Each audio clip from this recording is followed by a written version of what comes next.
When people relapse, they don't go back to the end of days.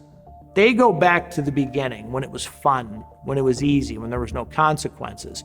And when I think about relapse, I think about all the guys that I sponsor. I think about all the people that I've treated. I think about all the people that I've counseled, and there's a common denominator that I've seen. People don't respect the addiction. They don't know what they're up against. It doesn't have their attention. They think that because they haven't used in a little while, they can just go use. They forget that they have to continue working a program like a type 1 diabetic has to continue to check their blood sugar. But here's the common denominator that I've seen in every relapse. Every single one, they got their stuff back. They did not look at the addiction for the illness that it was a problem that's behavioral, that there was some underlying issue that caused the use. So they come to rehab, they look good, they're showering, wife's talking to you again, kids are back, jobs back, cars back, bills are paid.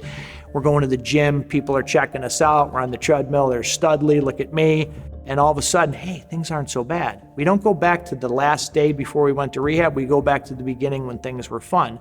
We get our stuff back, things seem to be settling down, things to be seeming okay, and we're off to the races, we go get one. There's an old saying, if you have a drunken horse thief and you take away the alcohol, you still got a horse thief. Because when you relapse, you just don't slip on a banana peel and fall through the front door of a bar. You start with texting an old girlfriend, something very subtle, cheating on your taxes, bumping a parked car and not doing anything about it. Things to the normal person that seem like, so what, everybody does that. Acting alcohol, I can't afford that. Because once those old behaviors start coming back in, eventually it leads to relapse. You know, it was an interesting story. A friend of mine has a colleague that owns several sober houses out in California. I don't remember the name. And he did a study that he went back and he looked at every single relapse that had ever occurred.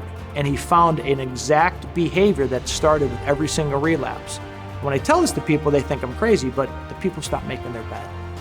And the reason why, if you break it down, it's not that you don't make your bed, you're gonna go get drunk. It's just that they started on a behavior of rule breaking, diverting their attention to something else, rebellion, resentment, whatever the case may be. With addiction, you have to have heightened self-awareness. That's why we're in a program of recovery, so people can take our inventory or help us stay accountable. Because when those behaviors start slipping, we start getting mad again, we start infidelity, we start lying, we start the dishonesty. Those are the same behaviors that started the process. And if we don't stay in our program of recovery, we're destined to go back. I have a case right now where the guy was sober 9 months and the family just reached out and they said, hey, he's restless, irritable, and discontent, and we're worried. Well, you should be, because those are the same behaviors that they had when you called us and they were using. So for me, from my observation, the man in the balcony looking down at the stage, addiction is not about getting your stuff back. It's not about, the wife talking to you again or seeing the kids again or your job giving you a second chance. Because if you're making it about that, once you get all your stuff back, you're just gonna go get one and you're gonna lose it all again anyway. You have to know that with addiction, it's about the behavior, and the drugs and the alcohol are the solution.